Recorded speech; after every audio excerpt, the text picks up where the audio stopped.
Okay. So welcome back, everybody. Um, Today is the last of our series on Teshuva, the biblical theme of Teshuva. And I'm going to begin with a question. Um, First one on the source sheet. Had it not been for Chet Egel, would there be any logic in celebrating Yom Kippur? And no one thought of a good reason why not? Why, yes. Oh, why, yes, okay. I'll explain to you why we wouldn't have, because we have holidays in Sefer Shemot before the story of Chet Egel. And what holidays are found in Parshat Mishpatim? You should all remember. The Shalosh Regalim, correct? שלושת רגלים, Yeah. only שלושת רגלים. Yeah. So in Parshat Mishpatim, we have Shalosh Regalim. We don't mention Rosh Hashanah, Yom Kippur, and Shmini Atzeret. We only have the Shalosh Regalim. Now, that might be for a technical reason, or it might be that it had not been for Chet Egel, we wouldn't have those holidays. Now, if it's a package deal, in other words, there's no reason why I wouldn't have.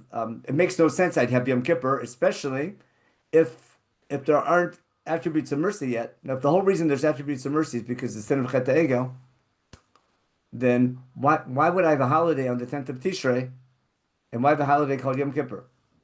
So it makes sense that there wouldn't be the holiday we Yom Kippur. At least wouldn't have the day of Yom Kippur as a holiday had not been for Chet Egel. Now, would there be Rosh Hashanah or not?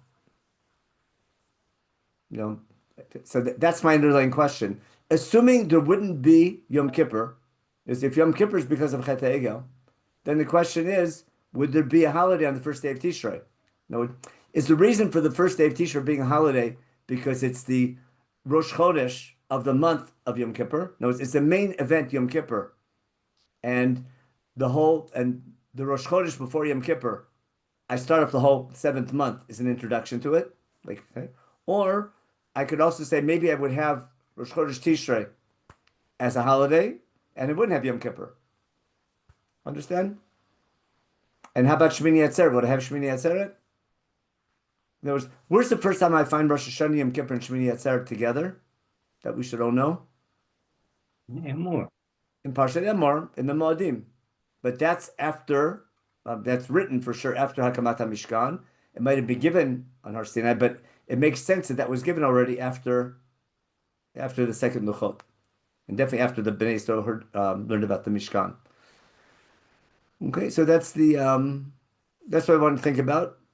Now, what I want to begin my answer, what I want to do is, I want to talk about the idea of a new year in any country. Give me examples of nations that celebrate a new year. Everybody. Exactly, and why is that?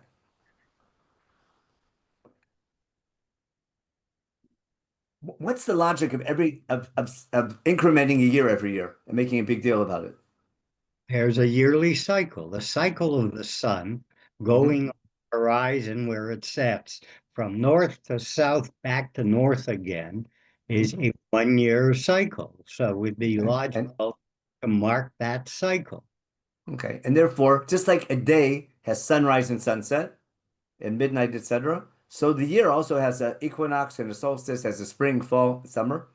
Then the question is going to be, if that's the case, when am I going to increment the year? There's no right or wrong answer. It depends on convention. No, not every country celebrates the New Year. I'm pretty sure the Chinese New Year is not the same as ours, is it? Oh, it's not. It's It's not. a different one. I'm sure a lot of different countries have different New Years. Now, if I want to try to get a feeling of what the culture of the country is about, if you look how they celebrate the New Year, I think you'd get a good insight into what's important, what the values are. I think that would make sense. In other words, if I want to see what's important to people, the way you celebrate your New Year might give an insight about the culture. Okay? Okay, so Ed's asking, one second, I just saw Ed made a comment real quick. If no Yom Kippur, then would Teshuva still be in existence? Ah, okay. That's exactly Ed's question, exactly our topic. You know, is the whole theme of Teshuva only because God declared his attributes of mercy, or there would have been that concept even beforehand? Well, let me throw out another question, because if you didn't see the source sheet yet, is kapara ever mentioned before Yom Kippur? Is there any No, is there any type no of kapara kapara. before Yom Kippur? No kapara before Yom Kippur. There's no kapara before Yom Kippur, unless Chumash is in order. Because if Chumash is in order, there's kapara before Yom Kippur. Anyone know where do we have the concept of kapara and a korban of kapara before Yom Kippur? It's a boring section of Chumash, so people probably don't read it. But in Parshat Tetzaveh, after all the laws of the Mishkan, after all the commandments of what to build, the last commandment of the Mishkan in Parshat Tetzaveh, before I get to the daily Olat Tamid, will be the 7 days of Miluim. And during the 7 days of Miluim, Aaron and his sons need kapara every day for those 7 days. Not only does Aaron and his sons need kapara, even who? Even the Mizbeach needs kapara. Which is really strange, isn't it? Now, I'm going to ask you one more question, okay? It sounds like out of left field. Does anyone at home, at their homes, do they ever polish their silverware? Yes. I wasn't expecting any men to answer that question. Hope that was a fair comment. Okay. Now, do you do that every week, every day? Twice a year. Once a year. Maybe once a year, twice a year. Twice. Pesach and Yeah. Rosh Hashanah. Pesach and Rosh Hashanah, right? I hear that answer all the time. Now, do you clean it first or not? Do you polish it before you clean? Do you polish dirty silverware, or first you have to wash it and clean it first, and then you polish it? You might have to wipe off the polish. Polish and then wash. Reverse. Polish. The polish is cleaning and then wash it. Okay, okay. That's what happens when men answer. I disagree. Do it the opposite way. You have to wash the food off. You have to wash that. First, it's got to be clean, because if it's not clean, if it's dirty silverware, if it's got dust, if it has food on it, first you have to clean it, then you polish it. Now you might have to wash off the polish, not wash off. You dry off the polish. That's part of polishing, though. That's part of the polishing process is putting on polish, and that's the polish exactly. No, but, you do both. Rabbi, you do both. You Not polish. if you use aluminum foil and baking soda. Okay, well, we'll have next Thursday be at home economics. That's how to do it. Now, why? But why do people polish the silverware if it's clean already? What does it do? It sort of makes it looks nicer, isn't it? It's more presentable. Okay, so I want to share an idea. I may go back to that idea later on. That may be a different way of looking kapara. In other words, everything's done and ready. Put it this way: if the 7 days of Miluim needs kapara, and if I keep Chumash in order, at least the way Chumash writes it, and the whole Mishkan is set up, and when everything is made and done, I need a 7-day inaugural ceremony, when all the Kohanim go to the mikvah, everything's washed, and everything's anointed and dedicated during the 7 days. I want to view that sort of as polishing the Mishkan to make it shine. Got that idea? Now, what would be the meaning of the Mishkan shining? What's supposed to be shining through the Mishkan? It's called Kvod Hashem, God's glory. And the question is going to be, I'll flip one last question to try to clarify where we're going. Would I need kapara if no one sinned? Or put it this way, the first time you build the Mishkan, do you need kapara? If it's brand new, are you going to polish brand new silverware? Of course you are. It doesn't come polished. In other words, you get something brand new, I think you polish it. Maybe I don't know. Maybe they polish it in the store when you buy it. Okay, but that's the question when you buy it. But when it's manufactured, the last stage is polishing it. What I want to get at is that is kapara something I need even if you don't do anything wrong, as it might relate to the function of the Mishkan. Again, I'm not going to answer yes or no. I just want to clarify this idea of what kapara is about. And my last, I guess, word of introduction is and when we say Kol Nidre, we have that statement, Yom Kippurim Shavar Yom Kippurim Zeh, from last Yom Kippur to this Yom Kippur, and from this Yom Kippur to next Yom Kippur, which is sort of, now that's talking about Nidarim, which we're annulling and looking forward and worrying about the future. But that idea that is Yom Kippur looking forward or backward, that's what I want to talk about, and which relates to why do I need kapara? Okay, so let's get to work, and I'll share my screen now. And first, let me show you where I have kapara before Chet Hagel. Besides the 7 days of Miluim, after the 7 days of Miluim, that's in the end of chapter 29. In the end of chapter 29, should be around here. Let's see. Here. Upar chatat tesel yom ala kippurim, v'chiteta mizbeach, v'chapercha alav. Okay. Shibiatim tchaper la mizbeach. So the mizbeach needs kapara. I'm pretty sure earlier the kohanim need kapara. Okay. Okay. It's for sure, and also in Parshat Tzab, you have the same thing. But everyone, all the kohanim and all the kelim, especially the mizbeach, needs kapara. And then we have the korban tamid, and then we close up the whole section of building the Mishkan, where God's going to meet the Jewish people. Okay, no, it's God's going to meet Am Yisrael in the Mishkan, and God's going to sanctify the Ohel Moed and the Mizbeach and Aaron and his sons. He's going to say, and then God will dwell among the people, and they'll be their God, and everyone will know that I'm Hashem, your boss. And for that reason, I took you out of Egypt to dwell among you, so you can represent me, basically, so you could shine. Now, right afterwards, after I finished what I call the Shekhinah unit, we discussed this a long time ago. Then it says, make a Mizbach Ktoret. Okay, we saw its size. And we place the Mizbach Ktoret between the Mizbeach, which represents the Jewish people, and the Kodesh Kodeshim. Okay, you put it in front of the Parochet, in front of the Aron, on top, in front of the Kaporet, where we're going to be. And then we bring Ktoret on this Mizbeach. And in order for Aaron to enter, whenever Aaron enters, either to clean the menorah or light the menorah, he has to bring Ktoret first. Also, even the menorah, first it's cleaned in the morning. That's called Hatabat HaNerot, and then we light it. You have to clean it before it can shine.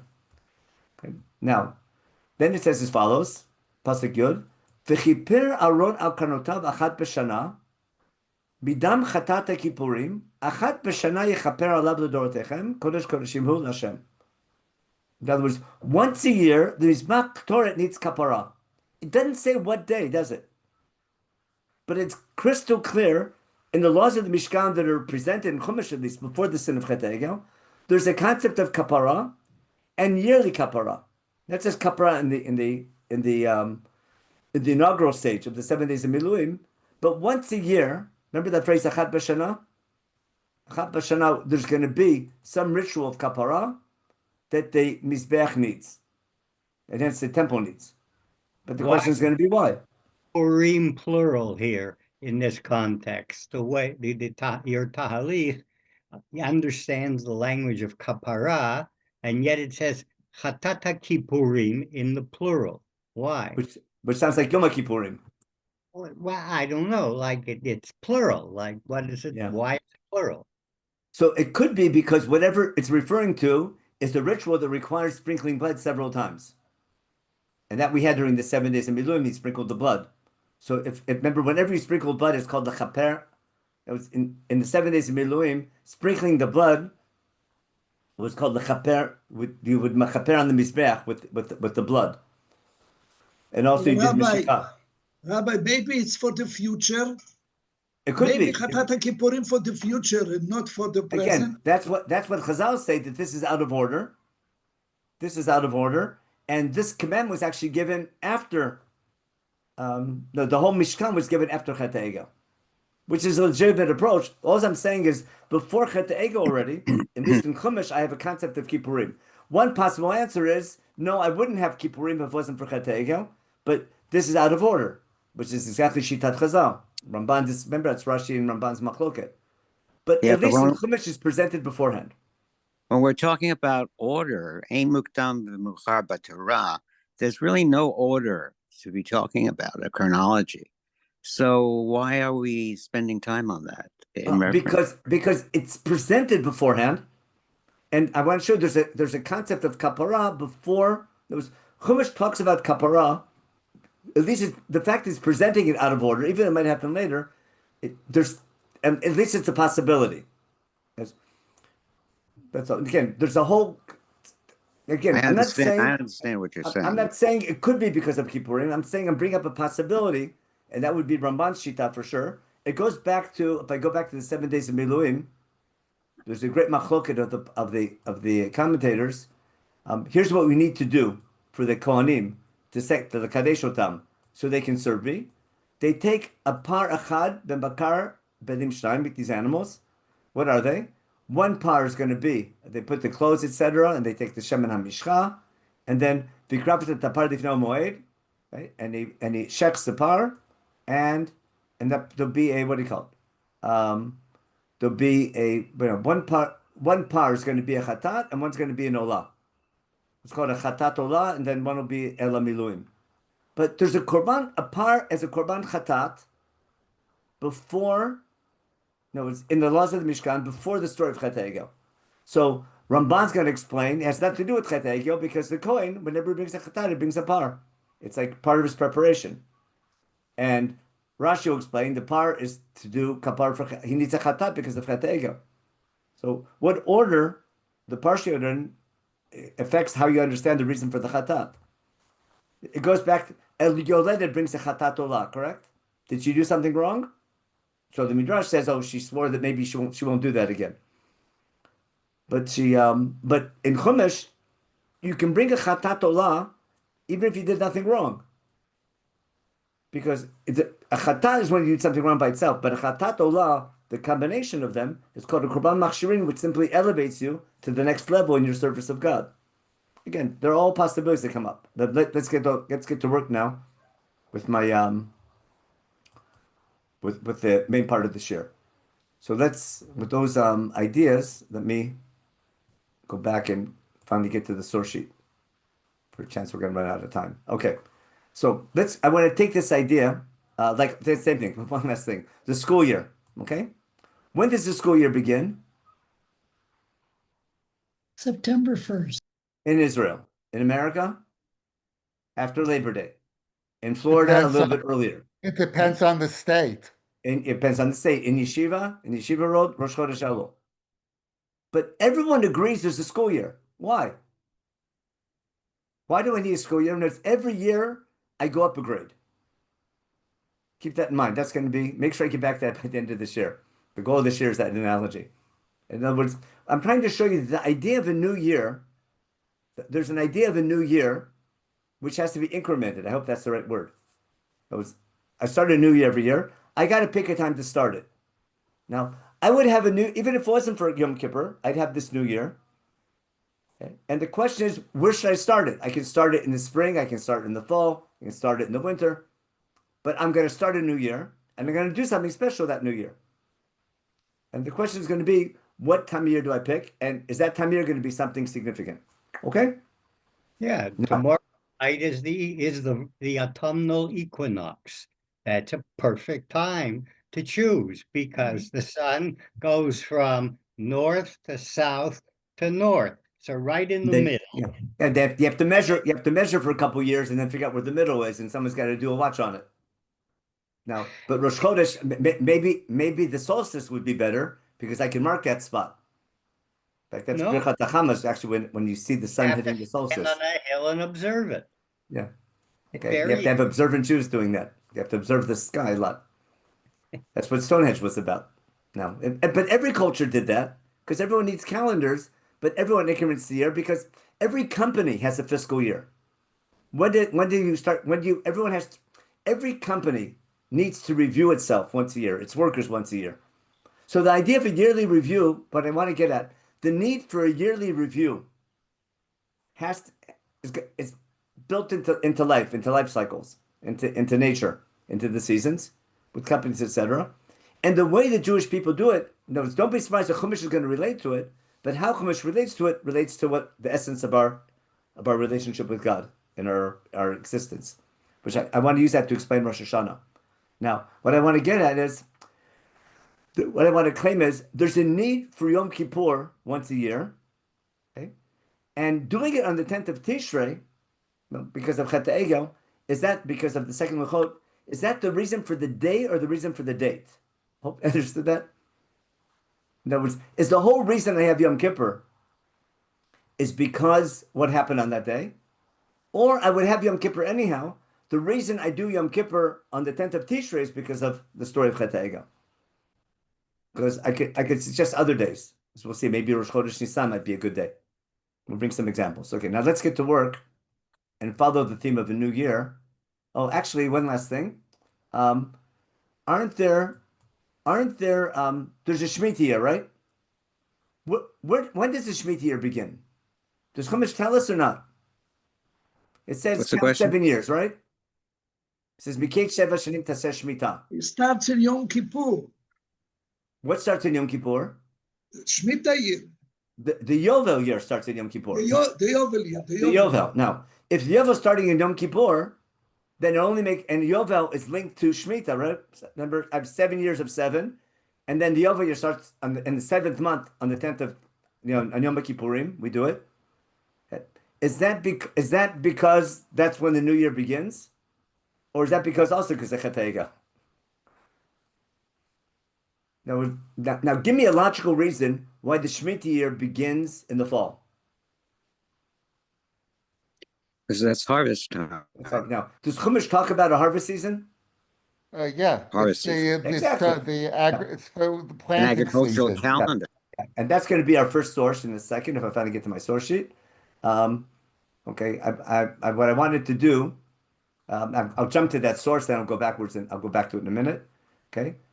So the holidays, we have Sholosh Regalim in Shmot and Dvarim as a unit, and we only get in Emor, we get all the modim, including Rosh Hashanah, Yom Kippur, and Shmini Atzeret. In Pinchas, we even have also the daily Korban every Shabbat, every month, and all the holidays. Now, the first time we have the holidays as a group, Sholosh Regalim Chogli Bashana, we have Chag HaMatzot in the spring, and Chag HaKatzir, which we call the grain harvest, which we call later becomes Shavuot. So the year ends with the end of our fruit harvest. It doesn't say what month, because it's only referring to the agricultural year. But if you know the agricultural year in Israel, it's always going to be September, October. Now, that would make probably the 8th month a good time to start the new year and end last year, because the Asif ends September, October. And that's again the actual dates for those holidays. We don't get them until Parshat Hamor, but the concept of the holidays and the seasons is already in Shmot and repeated in Devarim. Now, there's one other source for the end of the year, and that's in Sefer Devarim in chapter 11, right before the second parsha of Kriyat Shema. Moshe is reminding the people, the land that you're going to, the land of Israel, land of Canaan, is different than the land of Egypt. The land you're going to is not like the land of Egypt, which had the Nile Delta and the Nile River, and you could water your field with irrigation ditches all year long, and you weren't dependent on rain. As long as it rained somewhere down in Ethiopia and the Nile River was filled up, I don't need rain in Egypt itself. I need rain in the Delta. I need rain in the Nile, and from the Nile I can water all my fields.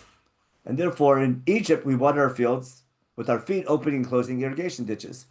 The land you're going to, the land of Canaan, is hills and valleys, no major river that's above sea level, because the Jordan doesn't help as much because it's too low down, right? And limtar shemaim tishtamaim, our agriculture is a function of the rain, and this is the land that God looks after. And Enei Hashem from Rishit Shana to Achrit Shana, from the beginning of the year to the end of the year, and then the next pasuk is going to be like, if you follow my laws, I'll give you your rain at the right time, the Yoreh and Malkosh, the early winter rains, and Sapta Deknecha with your Shchabitzarecha, we all know by heart. If not, I'll hold back the rain. So here Chumash refers to the rainy season as Rishit Hashanah. So we have, from an agricultural point of view, the end of the harvest season, and the beginning of the rainy season is the transition time of the year, which is pretty much when the Shemitah cycle starts. But with that in mind, I could really start in the 8th month, not the 7th month. In fact, the 8th month is when the rain actually begins. The big rains come in Cheshvan, not in Tishrei. So I would nominate already the 8th month to start my agricultural year. Now, I'll just share a quick screen here in case you're not aware of this. Is this? No, not here. Here we go. That's not it. I had a different source sheet. Maybe this one. Here we go. This is just from Google. Rainfall in Israel based on the months of the year. See, what do you go? During the summer, almost no rain. June, July, August, September. All of a sudden, all the rains start in October, November, December, January, February, and the water fills up the aquifer. And then during the summer, you can survive by digging a well, by digging a bear, and tapping into the aquifer, so you can have water in the summer. But if it doesn't rain in the winter, what the Gemara calls Gemara Borot Shichinu Morot, in other words, the winter rains, the Yored Malkosh, we need them to fill up the aquifer, and then we can tap it all summer long, and we can survive. We talked about that idea that from an agricultural point of view, the winter rains determine the outcome of the entire year. But the agricultural year ends pretty much September, October, and begins in October now with the rainy season. So there's a lot of logic with nature to start the rain sometime late fall.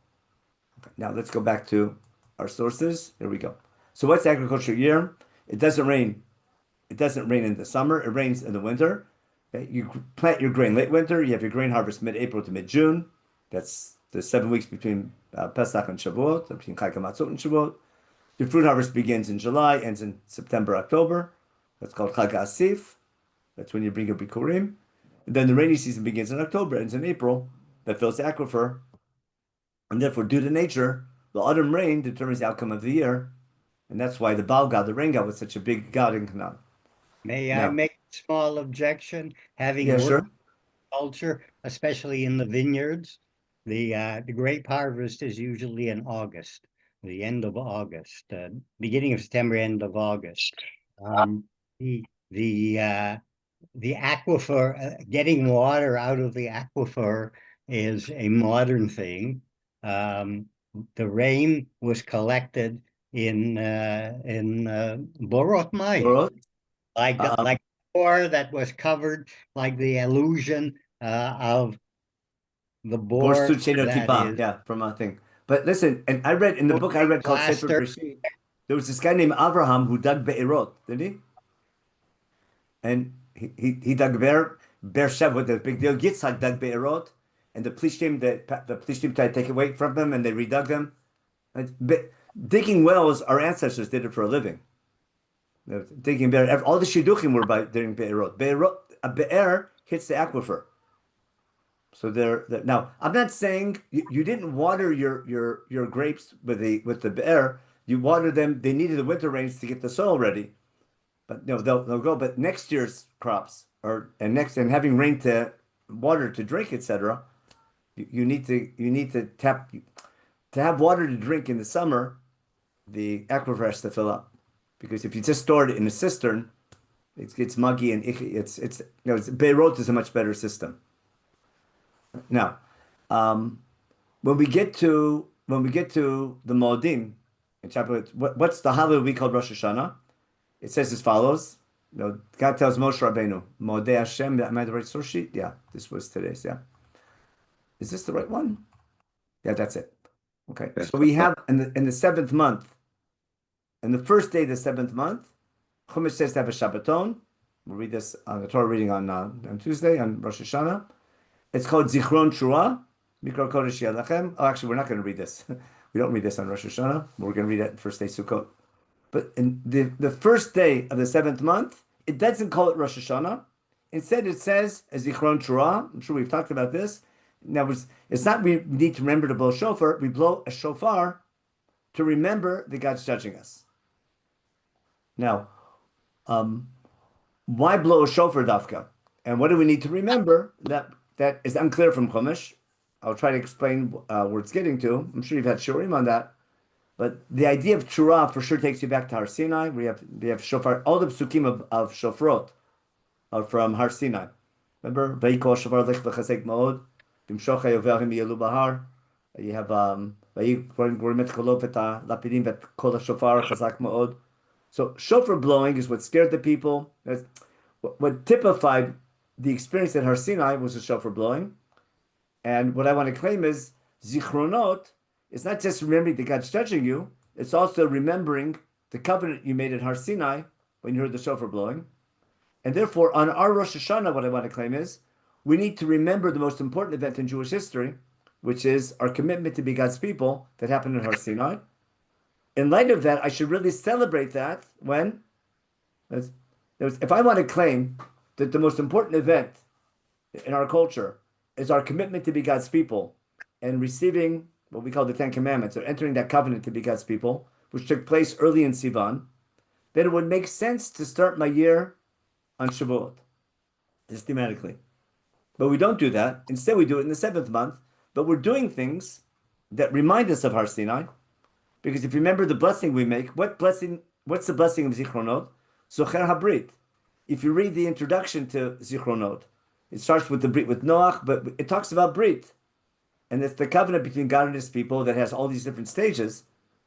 But it starts with Brit Avot, and goes to Brit Sinai, and then the first Luchot and the second Luchot.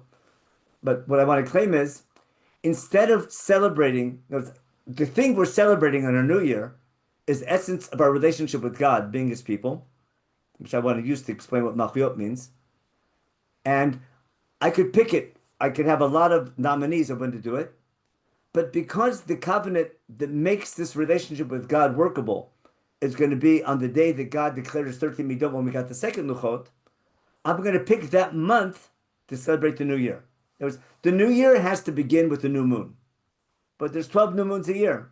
For example, maybe stop share for a minute. In at least in Roman times, what was the 7th month in our calendar? What should the 7th month be? September, September. And what's the 8th month? October, And the 10th month, December. Work backwards. What must have been the first month? March. March. Okay. Now, how that flipped around, that's the history of the calendar, not for now. Check Wikipedia, you can figure it out. But what I'm getting at, in our calendar really began with the spring. In Chumash, in Sefer Shemot, HaChodesh Rosh Chodeshim, chapter 12, the first mitzvah we get is to start counting months from the spring. So it would make sense to start this whole process in the spring. In fact, our first Yom Kippur Korbanot were actually happened on Yom HaShmini after the 7 days of Miluim.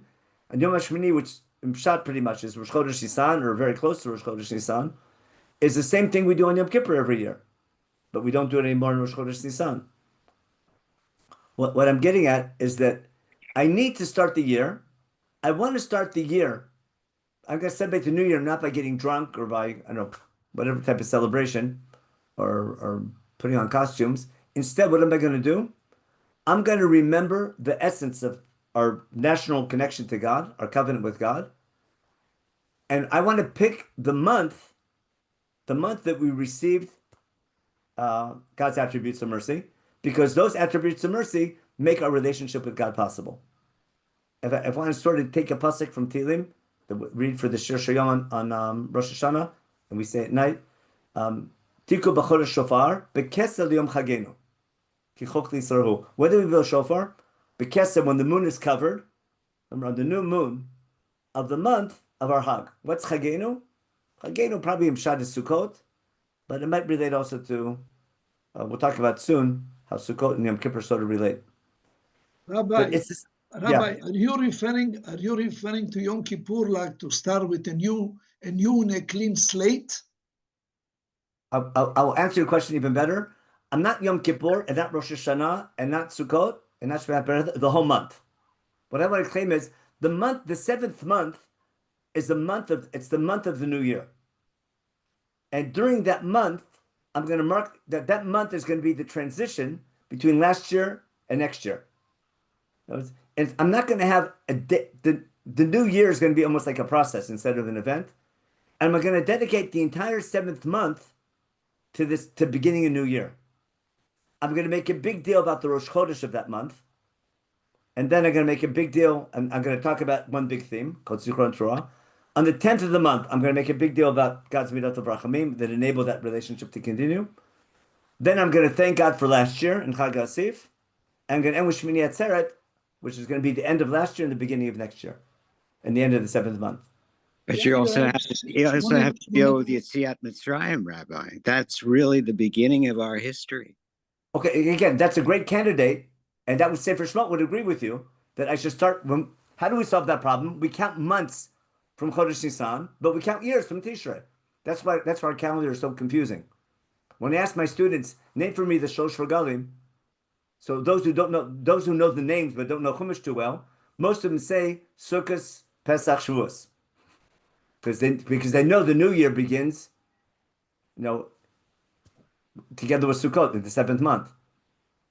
But the Shosh Regalim in Chumash begin with Chag HaMatzot, Shavuot, and Sukkot. But again, we have 2 New Years. Again, there's logic to starting in the spring, but there's also logic to starting in the fall. Just like I can start the day with sunrise or with sunset. They all make sense, but what's Chumash doing? What I want to claim is Chumash is taking the 7th month, which includes the end of last year and the beginning of next year, and in this overlap month, we make a big deal about the entire month, what we call Yomim Noraim, but that's the month. Now let me check the chat real fast. Okay, no, we have the chat. We did that. Now let's go back to. I want to go back. I'll put the source sheet there one more time. Someone asked. Now, I want to show you this in Parshat. Where are we?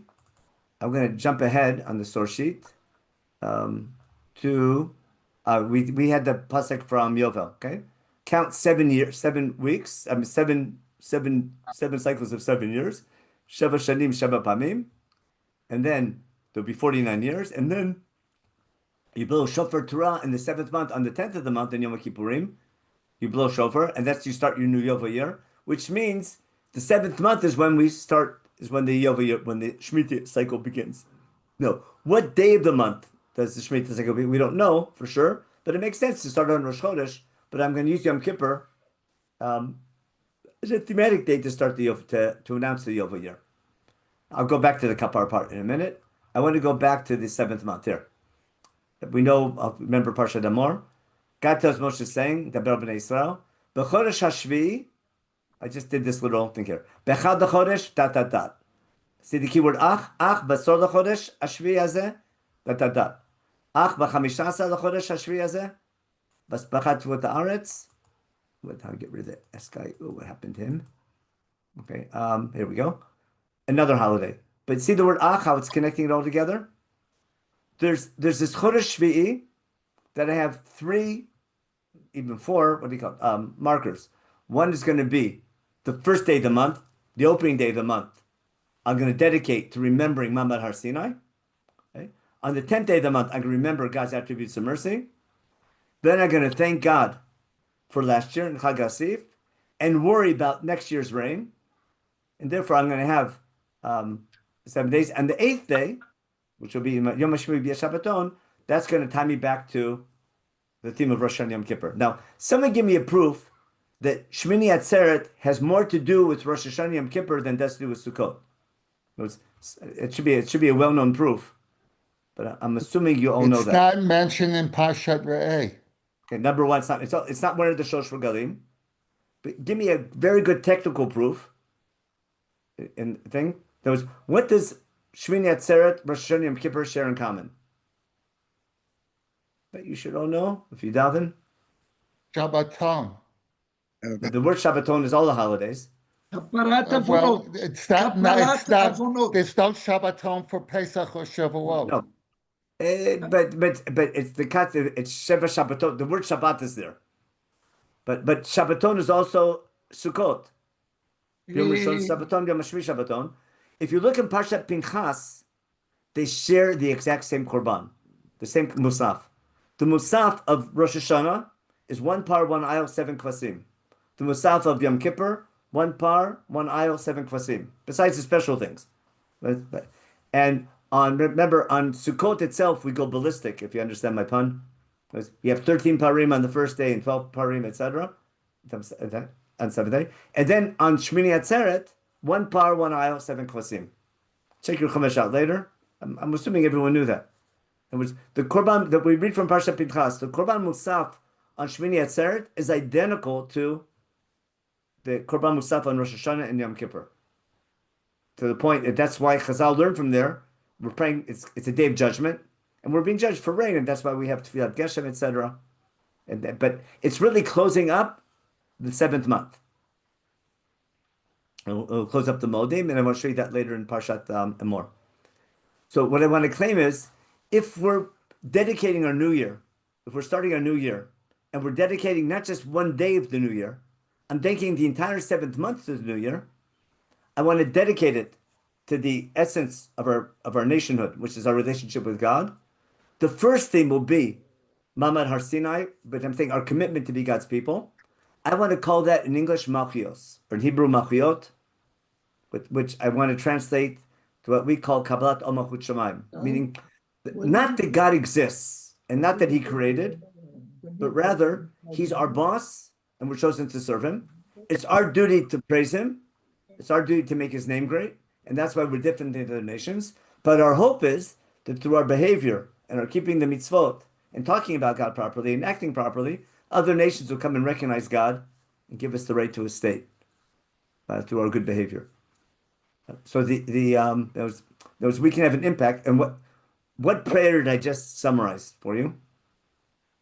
It's our duty to praise God, and that's why we're different than other nations. But we're hoping that our praise, other nations will recognize God.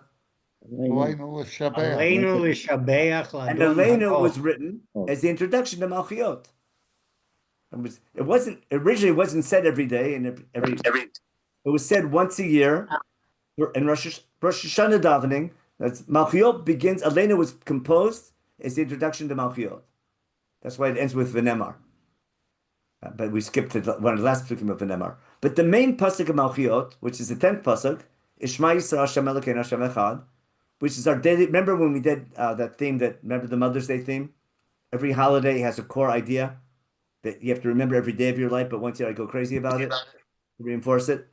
So the idea that God's our boss and we're chosen to serve Him, the theme of Mamad Har Sinai, which is Malchiot, Hashem our boss, who chose us, who took us out of Egypt, who made a covenant with us. He's everyone's God, but we're chosen to serve Him. That understanding is key to our Judaism. It's key to our existence as a nation. And therefore, I dedicate the first day of that month just to focusing on that core idea that God's my boss. I don't ask for forgiveness. We don't say Yud when we don't. We don't pray for rachamim and anything. It's a day we just talk about. It's the Yom Din because it's basically the first luchot that are din. But it's not just the idea of din, but it's the core idea that we're chosen as God's people to serve Him. Now, in theory, we should be perfect, but we're not. The only way that relationship can remain eternal and work without us being destroyed is God's attributes of mercy. And therefore, on the anniversary of the day that God declared His attributes of mercy, on the 10th day of Tishrei, the day we got the second Luchot, I'm going to make a holiday in that same month to remember God's attributes of mercy and remember how to use them and remember how important and thank God for them, but hope God will, based on that, will give us a good judgment. So what I claim is, because Yom Kippur is in the 7th month, that's why Rosh Hashanah is the first day of the 7th month. Does that make sense now? That was the idea behind the title. The main thing we're doing on our New Year, we're celebrating or making note of our core value of being God's people. And therefore, on the first day of that month, which has to be, of course, I'm going to start my New Year with the first day of the month. On the first day of the month, I'll dedicate a day to remembering Mamad Har Sinai, our commitment to be God's people, by blowing shofar, which reminds us of Har Sinai, reminds us of life and death as well. And I need to remember the Brit, Socher Brit, remember the covenant we made to be God's people. And that the theme of Malchiot is what it's all about, that He's our boss, but He's everyone's God, but He's our boss, and God's reputation can be affected by our behavior, for good or for bad. Then, in that month, I picked the month that has the anniversary of when God declares His attributes of mercy, which is the 10th of Tishrei. And therefore, that's why it's the best month. It's also a good month because that's the month at the end of last year, and I can thank God for last year. And therefore, it's also Chag HaSif. And then when Chag HaSif is over, I add Shmini Atzeret, which is closure. Why would what word in Atzeret means closure? The Atzor is to end. Remember, Atzor is the stop sign. It also means a gathering when you stop to gather, but also means to end something. And therefore, the whole month closes up with Atzeret. Remember, it's the only holiday, the only thing special about it, there's nothing special about it. We don't sit in the sukkah, we don't blow shofar, we don't fast. It's just we are what we are. and that's our transition day. We don't leave the sukkah, we take the sukkah into our home, and that should be Neatzeret in a nutshell. So that was the idea I want to get across of the connection between Rosh Hashanah and Yom Kippur in the month of Tishrei. It's not just a one-day holiday. It's the seventh month. It's key, and that's why in those psukim, Chodesh Hashviah is so key, and the word Ach connecting all the holidays together. It's not just, and I'll also explain why there's this double conclusion, but that's too complicated to get. There's a chiastic structure in Perek Chav Gimel Vayikra, which is beyond the scope of today's year. But familiar with the problem that we summarize the holidays and then go back. In case you want to check it out, let me share the screen real fast. If I open up, not this one, I want here. If I go to Vayikra Chav Gimel, here we are. Vayikra Chav Gimel, make it a little bit smaller. Vayikra Chav Gimel begins with Mo'odei Hashem. How do we make this smaller? Maybe this way. There we go. I begin with Mo'odei Hashem, right? Which are basically which have lunar dates. Parenthetically, I mentioned Shabbat, which is Shabbat Shabbaton. Mikra Kodesh. Remember the word Shabbat Shabbaton, which is every Shabbat. It's every week. The idea of a day, I remember every week with Shabbat Shabbaton. And then I go back. These are the Moedim with the lunar dates. I have Chag HaMatzot and Pesach and Chag HaMatzot. I insert the 7 weeks of Shavuot, which can have a lunar date, but starts with our Kitzir. And then I have the 7th month. I have a Shabbaton, and it's a Shabbaton and a Mikra Kodesh. And Yom Kippur, like Shabbat, is also a Shabbat Shabbaton. And then I have Sukkot. And then when Sukkot is over, Sukkot as a Mikra Kodesh, where is it? Shivat Yamim Takrivu Yishad Hashem, and Yom HaShmini Mikra Kodesh Yelechem. You bring your Korban. And then we summarize Eila Mo'odei Hashem Ashukritem Mikra Kodesh. The Mo'odim close up Pasuk Daled Eila Mo'odei Hashem. So I have Mo'odim in the beginning and Mo'odim in the end. And when I finish my Mo'odim, oh, by the way, I go back to Sukkot as a Shabbaton, just like I began with Shabbat. In other words, I have this introduction, Mo'odei Hashem Yikru, Shabbat, and then Elu Mo'odim. I finish the Mo'odim, Elu Mo'odei Hashem, and then again, focus on Shabbat, the element of Shabbat on the 15th, Shabbaton on the first day and the 8th day. And then I explain what Sukkot is about, and then I close up again with Vaydaber Mo'odei Hashem al Bnei Yisrael. I don't know if you followed that, but it's the ABCBA chiastic structure, but it has a lot to do with this idea that Sukkot has this double nature. It's an historical holiday, remembering our desert experience and why God put us through the desert, and watching our history. It's also an agricultural holiday with Chag HaSif, and that has that double nature. And we're thanking God for last year and worrying about the upcoming next year. So let's go back and finish up. I have all these things. Now we got to get to Kapara finally. Where are we? Here we are. Okay, so let's go back now and talk about Kapara before Chet HaEgel, the concept of Kapara. Because we had Kapara already by the flood story, remember? The Teva that saves Noach and all the animals and all of God's creation. So survive the flood is by the Teva, but the Teva survives the flood by its kapara, its waterproofing of the Teva. And the first time you have the word kofer is by the Teva. And then Yaakov sends something to protect him.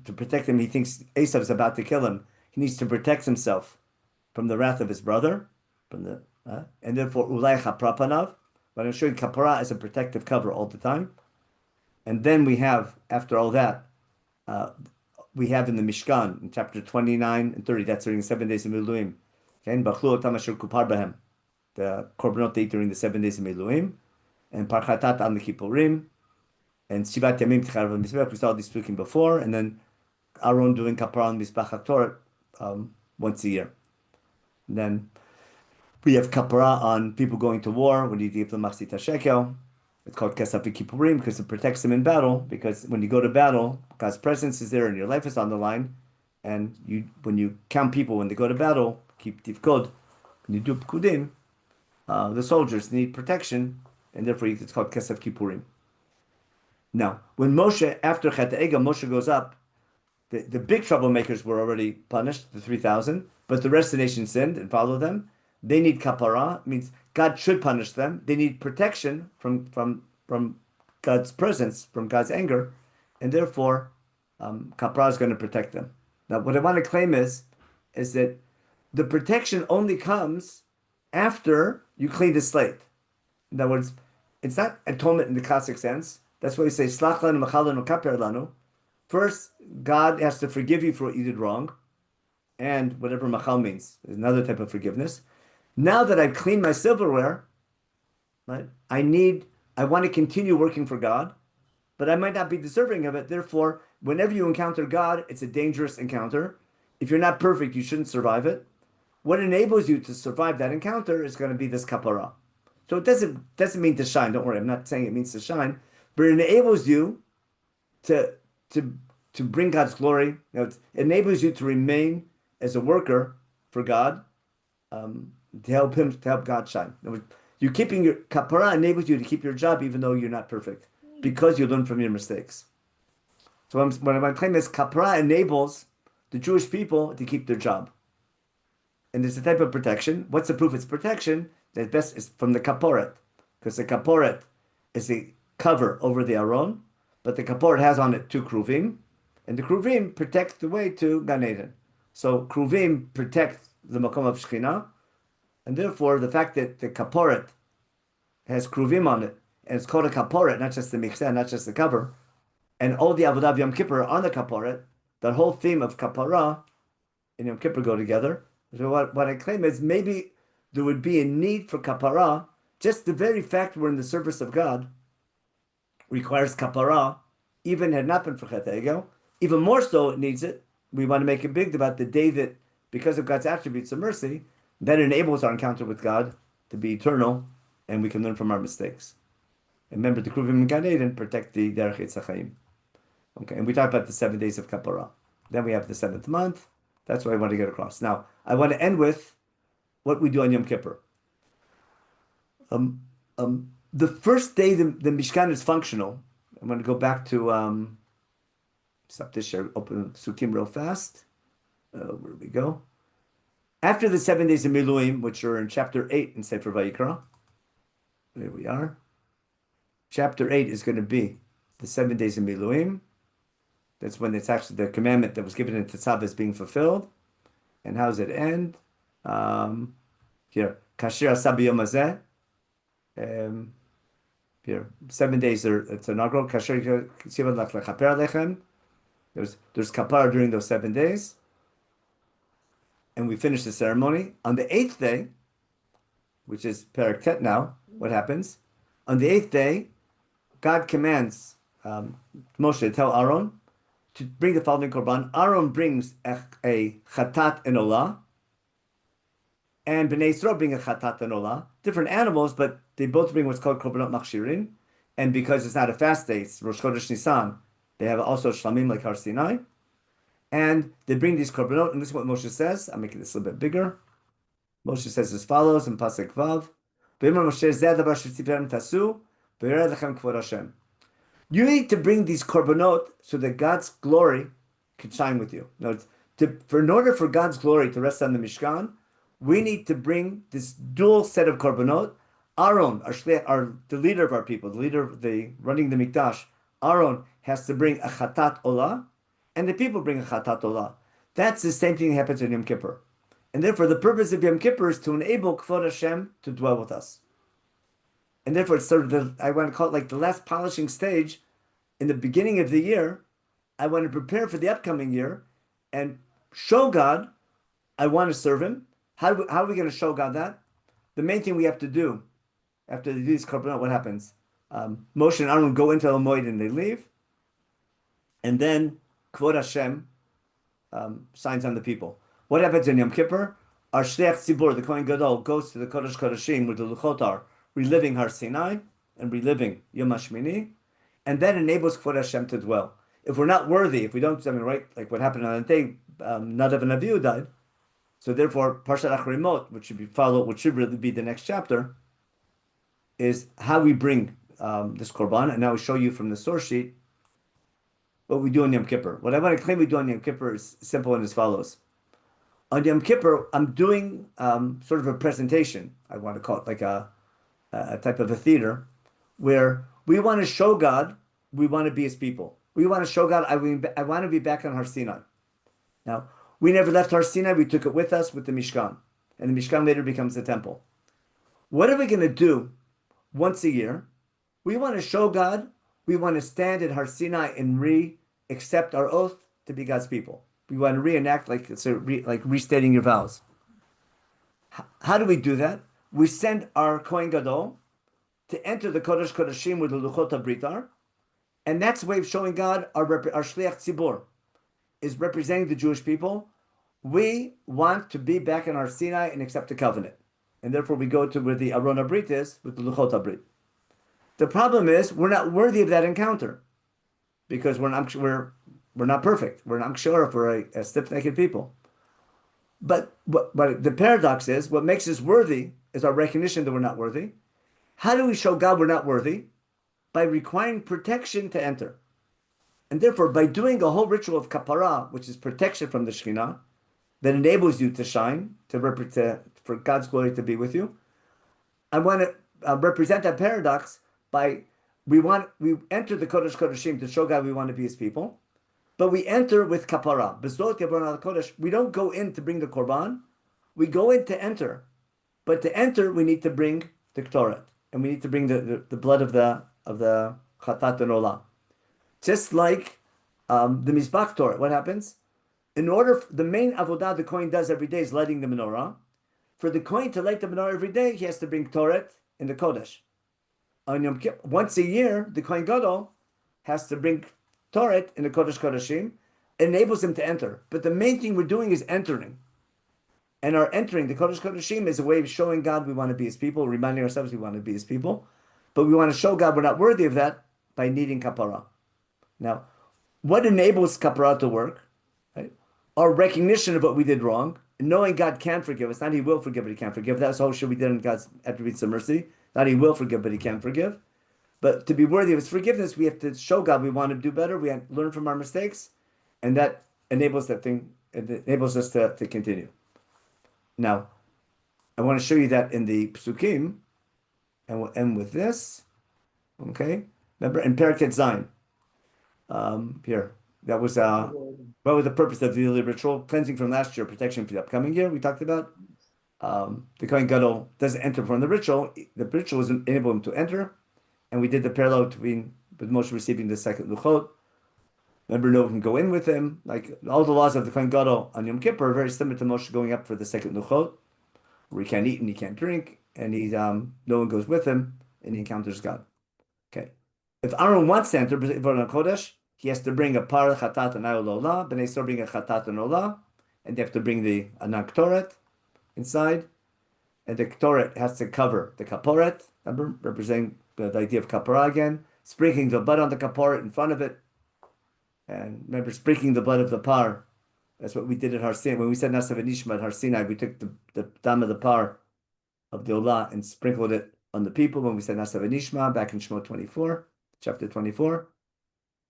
And then, what's the last line? V'chiper ala kodesh mitumo b'nei Yisrael b'shem l'chol chatutam v'chen yaseh lo moed hashochen itam b'toch tumatam. God's willing to dwell with us. God dwells with us. We represent him. We represent Kvod Hashem, even though we're tamei. What enables God to dwell with us even though we're tamei? Kapara.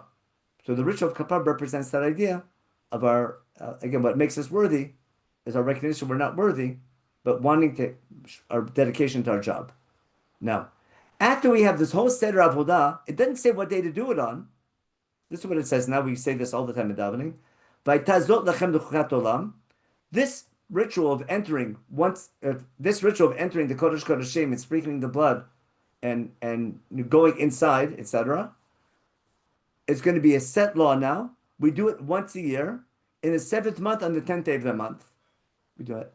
We don't do any work on that day, etc. Now, why? Now, is this key coming to explain why I'm doing the avodah or why I'm doing the avodah on this day?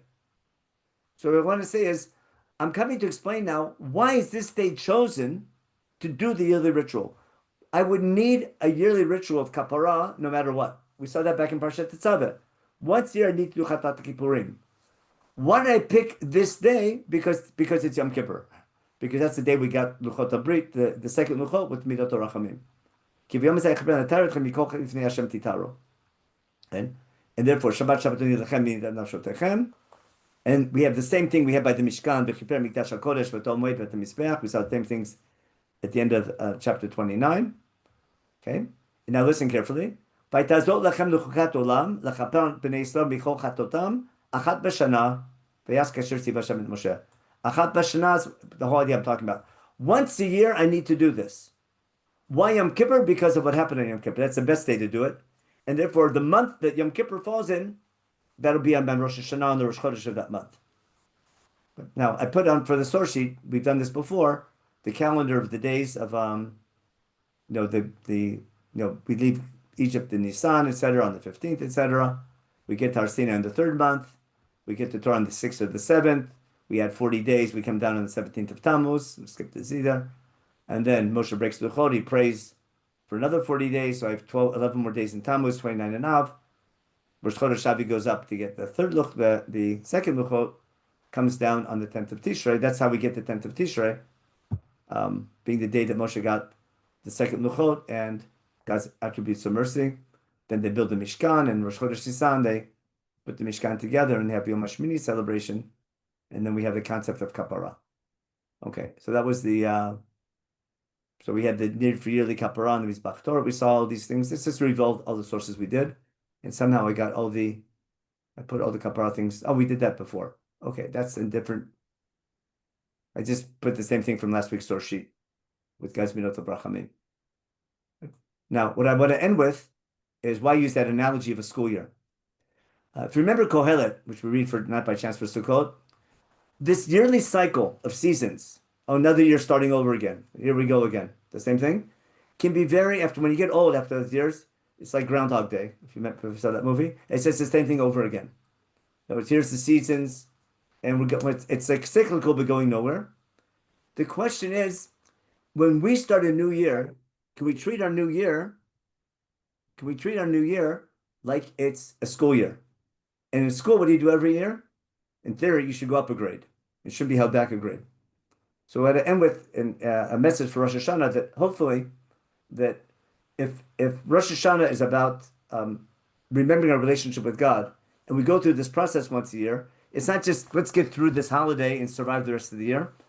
By doing proper tshuva, by recognizing what our job is as God's people and His purpose, and knowing God can forgive us and we can learn from our mistakes, that idea can grow, help us grow. But hopefully every year we should grow a little more. As a people, as individuals for sure, but even as God's nation, and the ability to learn, recognize mistakes, try to understand what you can do better, how to improve, and what enables you to improve is God's attributes of mercy, number one, and remembering why you're chosen. And that's why the theme of Har Sinai is so important. Not that we won a lottery, but rather we took a responsibility to be God's nation.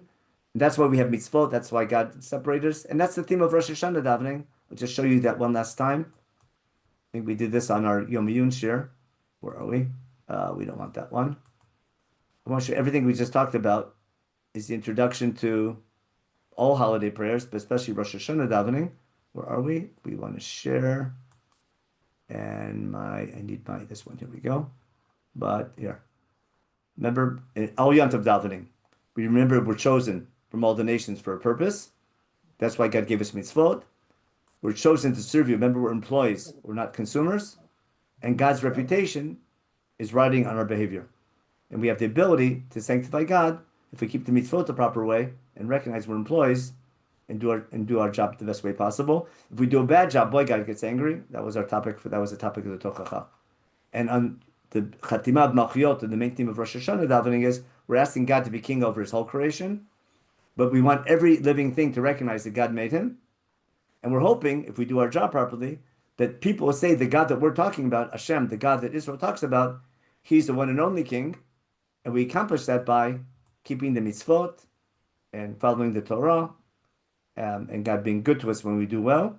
And we pray to God now, our prayers, that we ask God that we can be employees, we can serve Him with truth to the best of our ability, because God is a God of truth and his words are true. And then we bless God that he's everyone's God. He's the king of all the whole land, but he separated Am Yisrael on this day of Yom HaZikaron to remember that's not why we're chosen to serve him. That's Malchut in a nutshell, and we do it by blowing shofar, remember the Brit, and that's Rosh Hashanah davening in a nutshell. And then what enables that to work forever is going to be the theme of Yom Kippur, Gaz Midot of Rachamim, that we talked about. Okay, so that was my idea when I got across. And again, the idea, if I want to say that there would have been this idea, it had not been for Chet HaEgel, it would have been something else. This whole idea that we talked about at the very beginning, where is it? Here we go, okay. How we started our whole series with that beautiful piyut that we're going to say on Tzum Gedalia. Where are we? Remember, Orei Teshuva labat hashoviva, ben kesed asor aden hashuva, Menachem Teshuva, and then az miaz mikedem, from before creation, right? It was Teshuva existed beforehand, before God made land, heaven and earth in a poetic way. Okay, there's always room for people to return, and it's like God making the remedy, the refuah before the disease. In other words, it's built into the system, this theme of tshuva, and therefore, if people ask for forgiveness, God won't leave them unanswered if they're sincere. What the piyut is saying, which I think is a mega theme in Chumash, because you have the same theme again of things going wrong and then fixing them. It's called like the flood, before the flood, after the flood, before Gan Eden, after Gan Eden, first Luchot, second Luchot, etc. The kingdom, first Shaul and then David. It's that same idea that we learn from our mistakes. It's built into the system, and that's how we learn. That's how we grow. That's education in a nutshell. But appreciating that relationship and knowing the greatness of God's attributes of mercy, that's what Yom Kippur is about. And again, on the month that Yom Kippur falls in, the first day of that month, we'll dedicate it to why we're chosen, the idea of the Brit, and then everything builds up to Yom Kippur, which enables us to continue to be God's people and grow. Okay, I want to wish everyone a chtiva b'chatima tova, and check any last minute questions. Thank you. Toda rabba v'shana tova. Okay. Thank you. Shana This tova. year we need a lot of prayers this year for תודה רבה ושנה טובה. Okay, Shana Tova. Tiva v'chatima tova. Bye bye.